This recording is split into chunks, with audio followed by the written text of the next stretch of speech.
So అందరికీ వాళ్ళ favourite bike ఉంటుంది. సో ఆ ఫేవరెట్ బైక్ కోసం ఎంతో ఇష్టంగా సాక్రిఫైస్ చేసి మరి వాళ్ళ సేవింగ్స్ పెట్టి మరీ కొనుక్కుంటారు. చాలామంది ఈఎంఐలో కూడా కొనుక్కుంటారు అంత ఇష్టంగా. కానీ అంత ఇష్టంగా కొనుక్కున్న బైక్ని కూడా వాళ్ళకి తెలియకుండా చేసే మిస్టేక్స్ వల్ల వాళ్ళ బైక్ కూడా రిస్క్లో ఉంటుంది. అట్ ద సేమ్ టైం వాళ్ళ లైఫ్ కూడా రిస్క్లో అయిపోతుంది. సో ఇప్పుడు నేను 15+ మిస్టేక్స్ చెప్తాను. ఈ మిస్టేక్స్ అన్నీ నేను కూడా నా ఫస్ట్ బైక్లో చేసినవే. నా first bike NS200 2018 model BS4లో.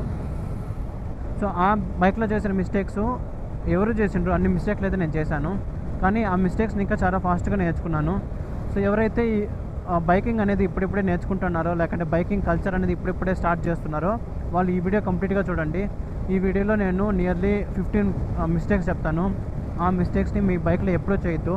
Already చేస్తుంటే ఆ మిస్టేక్స్ని కరెక్ట్ చేసుకోండి.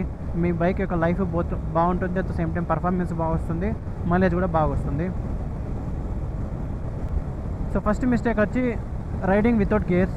చాలామంది బైక్ కొనుక్కుంటారు కానీ గేర్స్ అనేది కొనుక్కోరు. సో నాకు అర్థమైంది, వాళ్ళ సేవింగ్స్ అంతా బైక్ మీద పెట్టేసి ఉంటారు కాబట్టి మళ్ళీ ఎక్స్ట్రాగా గేర్ మీద పెట్టేదానికి వాళ్ళ దగ్గర సేవింగ్స్ ఉండకపోవచ్చు. సో అట్లీస్ట్ మీరు హెల్మెట్ అయినా కొనుక్కోండి. హెల్మెట్ మీ బైక్కి క్రాష్ గార్డ్ ఎలా ఉన్నో మీ బాడీకి హెల్మెట్ అనేది అలా అంత బాగా ప్రొటెక్షన్ అనేది ఇస్తుంది. సో నేను కూడా ఫస్ట్ 6 months అంటే నేను హెల్మెట్ వేసుకోగానే రైడ్ చేశాను. ఒకసారి నేను కింద పడ్డాను, ఎందుకంటే అప్పుడు నేను బైక్ నేర్చుకుంటాను కాబట్టి నాకు బ్యాలెన్సింగ్ రాకుండా కింద పడిపోయాను. అప్పుడు నా హెడ్కి అనేది ఇంజురీ అయింది. సో అప్పుడు నేను అనేది హెల్మెట్ యొక్క ఇంపార్టెన్స్ తెలుసుకున్నాను. సో వెంటనే నేను హెల్మెట్ అనేది కొనుక్కున్నాను. అప్పుడు జస్ట్ 2300 నేను ఎగ్జార్ హెల్మెట్ కొనుక్కున్నాను. సో అలాగే మీరు కూడా మీరు బైక్ కొనుక్కునేటప్పుడే ఇప్పుడు షోరూమ్స్ అంతా హెల్మెట్ అంతా అమ్ముతున్నారు. సో మీరు కూడా హెల్మెట్ అనేది అట్లీస్ట్ కొనుక్కోండి. మీరు హెల్మెట్తో రైడ్ చేసి తర్వాత చిన్నగా రైడింగ్ గేర్ కొనుక్కోవచ్చు. సో సెకండ్ మిస్టేక్ వచ్చి not respecting the cooling period. So ప్రతి బైక్కి కూలింగ్ పీరియడ్ ఉంటుంది, cooling period are breaking period అని. సో ఎప్పుడైతే మీరు బైక్ని షోరూమ్ ఇంకా బయట తీసుకొని వస్తారో ఫస్ట్ 500 to 700 kilometers అనేది కూలింగ్ పీరియడ్ అంటారు. సో ఆ టైంలో మీరు బైక్ని ఎక్కువ హై రేవ్లో మీరు రైడ్ చేసి రైడ్ చేయకూడదు. ఆల్వేస్ మీరు 50 km/h అని మెయింటైన్ చేయండి. సో ఎందుకంటే కంపెనీగా వచ్చే బైక్లో మినరల్ ఆయిల్ ఉంటుంది, దాంతో సెమీ సింథటిక్ ఆయిల్ ఉండదు. సో ఎప్పుడైతే మీరు హైయర్ RPMలో రైడ్ చేస్తారో ఈ ఆయిల్కి సస్టైనబిలిటీ అంతగా ఉండదు. అప్పుడు లాంగర్ లైఫ్లో ప్రాపర్గా కరోజన్ జరిగి మీ యొక్క ఇంజన్లో ఉండే పార్ట్స్ అనేది డ్యామేజ్ అయిపోతాయి చిన్నగా. కాబట్టి అది ఎలాంటి సీసీ బైక్ అయినా, 100cc అయినా, 300cc అయినా, 600cc అయినా ఫస్ట్ 700 to 800 kilometers 50 లోపలే రైడ్ చేయండి. సో అప్పుడు మీ బైక్ అనేది చాలా స్మూత్గా రన్ అవుతుంది. అట్ ద సేమ్ టైం మీకు పర్ఫార్మెన్స్ బాగుంటుంది, బైక్ యొక్క అరుగుదల అనేది బాగుంటుంది. అంటే ఇంజన్లో పార్ట్స్ అనేది అరిగిపోతాయి. So first 500 to 700 kilometers. కాబట్టి అప్పుడు అది మీకు బేబీ లాగా ఫీల్ అయ్యి మీరు రైడ్ చేయాలి. అలానే ఎగ్జైట్మెంట్లో ఎట్లా పడితే అట్లా అయితే రైడ్ చేయొద్దండి. ఓకే, థర్డ్ మిస్టేక్ ఏమంటే కోల్డ్ స్టార్ట్. సో చాలామంది కోల్డ్ స్టార్ట్ చేస్తారు, కానీ కోల్డ్ స్టార్ట్ చేసేటప్పుడే బాగా రెవ్ ఇచ్చేస్తారు. అలా అయితే ఎప్పుడు చేయొద్దు. కోల్డ్ స్టార్ట్ అసలు ఎందుకు చేస్తారంటే మీరు నైట్ అనేది బైక్ స్టాప్ చేసినాక ఇంజన్ ఆయిల్ అనేది కిందకి రీచ్ అయిపోతుంది, ఇంజన్ కిందకి. సో ఎప్పుడైతే మీరు కోల్డ్ స్టార్ట్ చేస్తారో అప్పుడు మళ్ళీ అదే ఇంజన్ ఆయిల్ అనేది ఇంజన్ మొత్తం స్ప్రెడ్ అవుతుంది. సో అలా స్ప్రెడ్ కావడం వల్ల ఇంజన్ యొక్క పార్ట్స్ మధ్య ఉన్న రబ్బింగ్ అనేది సాఫ్ట్గా జరుగుతుంది. ఎప్పుడైతే మీరు అప్పుడు రెవ్ ఇస్తారో అప్పుడు ఇంజన్ మధ్యలో ఉండే పార్ట్స్ మధ్య రబ్బింగ్ అనేది చాలా ఎక్కువ అయిపోతుంది. ఎందుకంటే అక్కడ ఇంజన్ అనేది ఆయిల్ అనేది అంతగా స్ప్రెడ్ అయ్యిండదు కాబట్టి. సో అప్పుడు మళ్ళీ మీ ఇంజన్ యొక్క లైఫ్ అనేది తగ్గిపోతుంది. కాబట్టి ఎప్పుడైనా కోల్డ్ స్టార్ట్ చేసేటప్పుడు 1 minute దాని పట్టుకు దాన్ని వదిలేయండి. 1 minute తర్వాత మీరు రెవ్ ఇస్తారు, 100 km/h రైడ్ చేస్తారో అది మీ ఇష్టం. కాబట్టి కోల్డ్ స్టార్ట్ చేసేటప్పుడు ఎప్పుడు రెవ్ అనేది ఇవ్వకండి. సో ఫోర్త్ మిస్టేక్ వచ్చి హాఫ్ క్లచ్. చాలామంది బిగినర్స్ చేస్తారు ఈ మిస్టేక్. హాఫ్ క్లచ్ పట్టుకొని మీ యాక్సలేటర్ ఇస్తారు, at the same time clutch మాత్రం అట్లే మూసుకొనే ఉంటారు. అలా మాత్రం ఎప్పుడు చేయొద్దు. అలా చేస్తే మీ క్లచ్ ప్లేట్స్ అనేది చాలా త్వరగా వెళ్ళిపోతాయి. క్లచ్ ప్లేట్స్ అనేది నియర్లీ 45,000 to 50,000 వరకు వస్తాయి. సో ఎవరన్నా ఇంకా ఎక్కువ క్లచ్ ప్లేట్స్ ఇంతవరకు చేంజ్ చేయకన్నా ఇంకా రన్ చేస్తా అంటే వాళ్ళు కమెంట్ చేయండి. అట్ ద సేమ్ టైం మీరు ఎటువంటి టిప్ ఫాలో అవుతాను కూడా కమెంట్ చేయండి, నేను కూడా తెలుసుకుంటాను.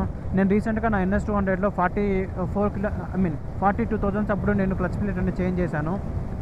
కాబట్టి క్లచ్ అనేది ప్రాపర్గా రిలీజ్ చేసిన తర్వాతే మీరు యాక్సిలరేటర్ ఇవ్వండి.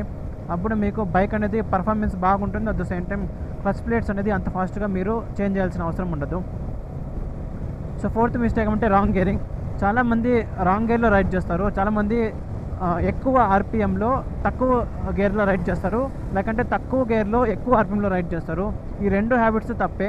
ఈ 2 హ్యాబిట్స్ వల్ల ఇంజిన్ మీద ఎక్కువ ప్రెజర్ పడుతుంది. ఎప్పుడైతే ఇంజిన్ మీద ఎక్కువ ప్రెజర్ పడుతుందో అప్పుడు ఎక్కువ ఆయిల్ అనేది కన్జ్యూమ్ చేసుకుంటుంది. ఆయిల్ అంటే పెట్రోల్ని కన్జ్యూమ్ చేసుకుంటుంది. ఎక్కువ పెట్రోల్ అంటే తక్కువ మైలేజ్, అప్పుడు మీకు పర్ఫార్మెన్స్ ఉండదు, అట్ ద సేమ్ టైం మీకు మైలేజ్ కూడా ప్రాపర్గా ఉండదు. మీరు బైక్కి వచ్చినప్పుడు మాన్యువల్ ఉంటుంది. ఆ మాన్యువల్లో మీ బైక్కి ఏ గేర్లో పోతే మైలేజ్ బాగా వస్తుంది, ఏ గేర్కి ఎటువంటి స్పీడ్లో రైడ్ చేయాలని మెన్షన్ చేసి ఉంటారు. కాబట్టి మాన్యువల్ని ఒకసారి రీడ్ చేయండి. సో 4th గేర్లో 60 వరకు రైడ్ చేయాలో, 4th గేర్లో 80 వరకు రైడ్ చేయాలో, 4th గేర్లో 40 వరకు రైడ్ చేయాలో మీ మాన్యువల్లో ప్రాపర్గా మెన్షన్ చేసి ఉంటారు. సో 5th మిస్టేక్ వచ్చి మిర్రర్స్ లేకుండా రైడ్ చేస్తారు. సో చాలామంది బిగినర్స్ చేసే మిస్టేక్ ఇది. చాలామంది మిర్రర్స్ తీసేసి రైడ్ చేస్తారు. సో అది స్టైల్ అనుకుంటారో లేకంటే వాళ్ళ పర్పస్ వేరే ఉంటుందో నాకైతే తెలియదు. కానీ సో మిర్రర్స్ అయితే తీయేస్తారు. ఫస్ట్ బైక్ ఉన్న వెంటనే మిర్రర్స్ తీయేస్తారు. మిర్రర్స్ అయితే అసలు తీయద్దండి. 2 పక్కల మీరు హైవేలో రైడ్ చేయడానికైనా సిటీలో రైడ్ చేయాలన్నా మీకు బ్యాక్ వచ్చే ట్రాఫిక్ని చూస్తూ మీరు లేన్ చేంజ్ కానీ మీరు యూటర్న్ కానీ తీసుకోవాల్సి వస్తుంది. అలాంటప్పుడు మీరు మిర్రర్స్ తీయేస్తారు అనుకోండి, మీరు బ్యాక్ వచ్చే ట్రాఫిక్ కనిపించదు కాబట్టి మీ లైఫ్ రిస్క్లో ఉంటుంది, అవతల లైఫ్ కూడా రిస్క్లో ఉంటుంది. మీరు ఎప్పుడైతే యూటర్న్ తీస్తున్నారనుకోండి చూడకన్నా, అప్పుడు మీరు కింద పడిపోతారు, ఎవరైనా వచ్చి గుద్దితే. సో వాళ్ళు గుద్దిన వాళ్ళు కూడా ప్రాబ్లమాటిక్గా అవుతుంది. సో కాబట్టి మిర్రర్స్ తీసేసి ఎప్పుడు డ్రైవ్ చేయొద్దండి, ఎప్పుడు రైడ్ చేయొద్దండి. అది పెద్ద మిస్టేక్ బిగినర్స్ చేసేవాళ్ళు. సో నెక్స్ట్ మిస్టేక్ ఏమంటే క్లస్టర్ ఎర్రర్స్ని కేర్ చేయకపోవడం. సో ఇప్పుడు నా బైక్లో ఏబిఎస్ మిస్టేక్ వచ్చింది, అంటే ఏబిఎస్ ఎర్రర్ వచ్చింది. చాలామంది ఏం చేస్తారంటే అట్లనే రైడ్ చేస్తూ ఉంటారు. సో అలా అయితే ఎప్పుడు రైడ్ చేయండి. మీరు కన్నా బిగినర్స్ అయ్యి మీకు కన్నా ఇలాంటి క్లస్టర్ ఇష్యూస్ మీద ఎటువంటి ఐడియా లేదు అనుకుంటే డైరెక్ట్గా మీరు సర్వీస్ సెంటర్కి వెళ్ళిపోండి. సర్వీస్ సెంటర్కి వెళ్ళి వాళ్ళని అడిగి తెలుసుకోండి. అన్న సో నా క్లస్టర్లో ఈ ఎర్రర్ వస్తుంది, దీని గురించి చెప్పండి అని వాళ్ళు ప్రాపర్గా చెప్తారు. సో క్లస్టర్లో ఏబిఎస్ ఎర్రర్ వస్తుంది, ఇంజిన్ వార్నింగ్ ఎర్రర్ వస్తుంది, లో ఇంజిన్ ఆయిల్ వస్తుంది, at the same time battery issues వస్తాయి. అలాంటివన్నీ మీరు ఎప్పుడైతే మీ క్లస్టర్లో చూస్తారో అప్పుడు వాటిని నెగ్లెక్ట్ చేయకుండా డైరెక్ట్గా సర్వీస్ సెంటర్కి వెళ్ళి వాళ్ళకి రిపోర్ట్ చేయండి. లేకంటే ఎవరైనా దగ్గరలో బైకింగ్ గురించి తెలిసిన వాళ్ళు ఉంటే వాళ్ళని అడగండి. సో 6th మిస్టేక్ వచ్చి హైర్ ఆర్పిఎంలో రైడ్ చేయడం. చాలామంది హైర్ ఆర్పిఎంలో రైడ్ చేస్తారు. సో ఎప్పుడైతే మీరు హైర్ ఆర్పిఎంలో రైడ్ చేస్తారో అప్పుడు కంప్రెషన్ అనేది చాలా ఫాస్ట్గా అవుతుంది. అలా ఫాస్ట్గా అవడం వల్ల ఎక్కువ పెట్రోల్ అనేది లాగుతుంది. ECU అనేది పుష్ చేస్తుంది కంబషన్ ఛాంబర్లోకి. సో ఒక్కోసారి కంబషన్ ఛాంబర్ కూడా ప్రాపర్గా వర్క్ చేయొద్దు, అట్ ద సేమ్ టైం స్టేబుల్గా రన్ కాదు, మీ పెట్రోల్ కూడా ఎక్కువ లాగేస్తుంది, మీకు ప్రాపర్గా మైలేజ్ కూడా రాదు. సో నెక్స్ట్ మిస్టేక్ ఏమంటే చాలామంది హజార్డ్ లైట్స్ పెట్టుకొని రైడ్ చేస్తారు. సో అది స్టైల్ అనుకుంటారో ఎలా అనుకుంటారో నాకైతే తెలీదు. హజార్డ్ లైట్స్ ఎందుకు ఇస్తారంటే మీ బైక్లో ఎప్పుడైనా ఎమర్జెన్సీ వచ్చి మీ బైక్ని పక్కలో స్టాప్ చేసి రిపేర్ చేయాలంటే మాత్రమే అవతల బ్యాక్ సైడ్ వచ్చే వాళ్ళకి తెలియడం కోసమే మీకు హజార్డ్ లైట్ అనేది ఇచ్చింటారు. సో నేను చాలామంది చూస్తుంటారు సిటీలో కూడా హజార్డ్ లైట్స్ వేసుకొని తిరుగుతూనే ఉంటారు. సో బ్యాక్ వచ్చే ట్రాఫిక్ మీరు లెఫ్ట్ వెళ్తారో రైట్ వెళ్తారో ఎటువంటి నాలెడ్జ్ ఉండదు. సో అప్పుడు యాక్సిడెంట్ అయ్యేదానికి చాలా ఛాన్స్ ఉంటుంది. కాబట్టి మీరు హజార్డస్ లైట్ అనేది ఎక్కువగా యూజ్ చేయొద్దండి. సో హజార్డస్ లైట్ అంటే 2 ఇండికేటర్ వెలుగుతాయి కదా, దాన్ని హజార్డస్ లైట్ అంటారు. అలా మాత్రం ఎప్పుడూ రైడ్ చేయొద్దు. సో నెక్స్ట్ మిస్టేక్ చేసేది ఏమంటే తక్కువ ఫ్యూయల్తో రైడ్ చేస్తారు. సో ఇప్పుడు వచ్చే బైక్స్ అన్నీ fuel injected bikes. So fuel injected బైక్స్లో ఎలా ఉంటుందంటే మీరు ఫ్యూయల్ అనేది ప్రాపర్గా ఇవ్వాలి ఫ్యూల్ ఇంజెక్టెడ్కి, అప్పుడే అది ప్రాపర్గా ఫిల్టర్ అయ్యి మీ కంప్రెషన్ ఛాంబర్లకి మూవ్ చేస్తుంది. సో ఎప్పుడైతే తక్కువ ఫ్యూయల్తో రైడ్ చేస్తారో ప్రతిసారి అప్పుడు ఈ ఫ్యూల్ ఇంజెక్టర్కి డ్యామేజ్ చేయడానికి కూడా ఛాన్సెస్ ఎక్కువ ఉంటాయి.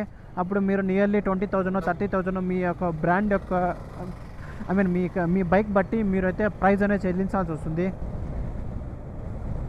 సో నెక్స్ట్ మిస్టేక్ వచ్చి లేట్ బ్రేకింగ్.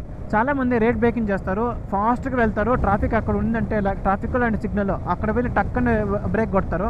అలా బ్రేక్ కొట్టడం వల్ల మీ డిస్క్ ప్యాడ్ మీద ఎక్కువ ప్రెజర్ అనేది పడుతుంది. ఎక్కువ ప్రెజర్ పెట్టడం వల్ల అది ఫాస్ట్గా అరిగిపోతుంది. సో అప్పుడు మీరు ప్రతిసారి దాన్ని కూడా చేంజ్ చేయాల్సి వస్తుంది. సో కాబట్టి ఎప్పుడు లేట్ బ్రేకింగ్ అనేది ఎప్పుడు చేయొద్దు. మీకన్నా అక్కడ బ్రేక్ చేయాలి అని ఆల్రెడీ మీకు తెలిసిపోతుంది కాబట్టి ఇప్పటికన్నా మీరు క్లచ్ పట్టుకోండి. ఆల్రెడీ బైక్ అనేది మూమెంట్లో ఉంటుంది కదా, సో క్లచ్లో ఉండే పవర్ వల్ల బైక్ అనేది అంతవరకు వెళ్తుంది. సో అప్పుడు మీకు 2 యూజెస్ ఉంటాయి. ఒకటి మీ బ్రేక్ ప్యాడ్స్ అనేది ప్రాపర్గా అరగవు, అట్ ద సేమ్ టైం మీకు మైలేజ్ కూడా ప్రాపర్గా వస్తుంది. ఎందుకంటే మీకు పెట్రోల్ కన్జ్యూమ్ కాదు కాబట్టి మీకు మైలేజ్ కూడా ప్రాపర్గా వస్తుంది. అందుకే మీరు ఎప్పుడూ లేట్ బ్రేకింగ్ అనేది అస్సలు చేయొద్దండి. లేట్ బ్రేకింగ్ చేస్తే అక్కడ వెళ్ళి బ్రేక్ పడుతుందో కూడా ఎవరికి తెలియదు. అట్ ద సేమ్ టైం మీకు లేట్ అనేది కొంచెం లేట్ అయినా కానీ మీకు ముందరుండే బైక్ ఎక్కి గుద్దేస్తారు, బైక్ కానీ కార్ కానీ ఏ వెహికల్ ఉంటే ఆ వెహికల్కి. సో కాబట్టి లేట్ బ్రేకింగ్ ఎప్పుడూ చేయొద్దు. లేట్ బ్రేకింగ్ వల్ల 2 సమస్యలు ఉంటాయి. ఎప్పుడంటే మీ బ్రేక్ ప్యాడ్స్ అనేది కంప్లీట్గా వేరైపోతాయి చాలా ఫాస్ట్గా. At the same time break అనేది పడకపోయినది అనుకో అప్పుడు ముందరుండే వాళ్ళకి మీరు గుద్దేస్తారు. సో నెక్స్ట్ మిస్టేక్ ఏమంటే చాలామంది ఫ్రంట్ బ్రేకే ఎక్కువ యూస్ చేస్తారు, లేదంటే రేర్ బ్రేకే ఎక్కువ యూస్ చేస్తారు. అలా ఎప్పుడు యూస్ చేయొద్దండి. ఎప్పుడు ఫ్రంట్ బ్రేక్ కానీ బ్యాక్ బ్రేక్ కానీ రెండు కాంబినేషన్లో యూస్ చేయాలి. అప్పుడే బ్రేకింగ్ కూడా బాగుంటుంది, మీ బ్రేకింగ్ ఎఫెక్టివ్ కూడా ప్రాపర్గా ఉంటుంది. ఫ్రంట్ బ్రేక్ అనేది బైక్ని స్టాప్ చేయడానికి యూజ్ చేస్తారు, బ్యాక్ బ్రేక్ అనేది బైక్ని స్లో చేయడానికి యూజ్ చేస్తారు. కాబట్టి మీరు రెండు కాంబినేషన్లో యూజ్ చేస్తారనుకోండి, మీ బైకు ప్రాపర్గా ఆగుతుంది. At the same time me brake pads కూడా ప్రాపర్గా అరగవు, అంటే ఈక్వల్గా అరుగుతాయి. ఫ్రంట్ ఎంత అరుగుతాయో బ్యాక్ కూడా అంతే అరుగుతాయి. కాబట్టి మీకు ప్రతిసారి చేంజ్ చేయాల్సిన అవసరం ఉండదు. సో నెక్స్ట్ మిస్టేక్ ఏమంటే బ్లైండ్ ఓవర్టేకింగ్. చాలామంది వాళ్ళ ఎగ్జైట్మెంట్లో బ్లైండ్గా ఓవర్టేక్ చేస్తారు. అలా అయితే ఎప్పుడు చేయొద్దు. ఫ్రంట్ సైడ్ ఎలా వస్తుంది, ఎప్పుడు ఏది వస్తుందో ఎవరికీ తెలియదు. అదైతే అస్సలు చేయొద్దు. నేనైతే ఒకసారి పడిపోయినా. కాబట్టి మీకు స్ట్రెస్ చేసి మరీ చెప్తున్నా, బ్లైండ్ ఓవర్టేక్స్ అయితే అస్సలు చేయొద్దండి. ఒక 1 minute 2 minutes ఆగి మరీ చెక్ చేసి మరీ వెళ్ళండి. అప్పుడు మీకు సేఫ్, ఆపోజిట్లో వచ్చే వాళ్ళకి కూడా సేఫ్గా ఉంటుంది. సో నెక్స్ట్ మిస్టేక్ ఏమంటే చైన్ మెయింటెనెన్స్. చాలామందికి చైన్ మెయింటెనెన్స్ అంటే అసలు తెలియదు. నాకు కూడా ఫస్ట్ బైక్ ఉన్న 6 months వరకు అసలు చైన్కి లూప్ చేయాలని కూడా తెలియదు. నేను చాలా యూట్యూబ్లో చూసి నేర్చుకున్నాను చైన్కి ఎలా లూప్ చేయాలని. సో మీరు కూడా చైన్కి అనేది ప్రాపర్గా మెయింటైన్ చేయండి. చైన్ క్లీన్ చేయండి ఎవ్రీ 400 to 500 kilometersకి. At the same time lube చేయండి. సో మీకన్నా తెలియదు అనుకుంటే మీరు సర్వీస్ సెంటర్కి వెళ్ళి మరీ క్లీన్ చేయించుకోవచ్చు, వాళ్ళు ప్రాపర్గా చేసిస్తారు. సో మీరు ఎప్పుడైతే చైన్ని క్లీన్గా పెట్టుకుంటారో అప్పుడు మీ బైక్ యొక్క పర్ఫార్మెన్స్ బాగుంటుంది, మైలేజ్ బాగా వస్తుంది. At the same time chain ఇంకా ఎటువంటి నాయిస్ కూడా రాదు. సో నెక్స్ట్ మిస్టేక్ ఏమంటే సర్వీసింగ్ని స్కిప్ చేయడం. చాలామంది ఫ్రెషర్స్ ఏం చేస్తారంటే సర్వీస్ని స్కిప్ చేస్తారు. నేను సిటీలోనే రైడ్ చేస్తాను, అంత స్పీడ్ కూడా రైడ్ చేయడం లేదు అని. కానీ అది పెద్ద మిస్టేకు. సో ఎందుకంటే మీరు సేమ్ ఇంజిన్ ఆయిల్తో ప్రతిసారి రైడ్ చేస్తా అంటే ఆ ఇంజిన్ ఆయిల్ అనేది చాలా తిన్నగా అయిపోతుంది. అలా తిన్నగా కావడం వల్ల మీ ఇంజన్లో ఉండే పార్ట్స్ యొక్క రబ్బింగ్ మధ్య అంత ప్రాపర్గా ఉండదు. అప్పుడు ఇంజన్ యొక్క పార్ట్స్ యొక్క లైఫ్ అనేది తగ్గిపోతుంది. కాబట్టి ప్రాపర్గా మీరు మాన్యువల్ చదవండి. ఆ మాన్యువల్లో ఎన్ని కిలోమీటర్స్ ఒకసారి ఫ్రీ సర్వీసు, ఎన్ని కిలోమీటర్స్ ఒకసారి పెయిడ్ సర్వీస్ అని ప్రాపర్గా మెన్షన్ చేసి ఉంటారు. కాబట్టి దాని ప్రకారము మీరు సర్వీస్ అనేది చేయించండి. అలానే స్కిప్ మాత్రం అసలు చేయొద్దు. సో మీరు స్కిప్ చేశారనుకుంటే మీకు వారంటీ ఇష్యూస్ వస్తాయి. At the same time me bike యొక్క పర్ఫార్మెన్స్ కూడా అంతగా ఉండదు. ఇవి ప్రాపర్గా ఫ్రెషర్స్ అనేది చేసే మిస్టేక్స్. సో వీటిని ఫ్రెషర్స్ అనే కాదు, ఎక్స్పీరియన్స్ పర్సన్ కూడా చాలామంది మిస్టేక్స్ చేస్తూ ఉంటారు. నేను కూడా ఇప్పుడు కూడా రైడ్ చేసేటప్పుడు ఒకటో 2 మిస్టేక్స్ ఆల్రెడీ చేస్తూ ఉంటాను. ఇప్పుడు నా ABS అనేది వర్క్ అవ్వడం లేదు, అయినా నేను రైడ్ చేస్తూ ఉంటాను.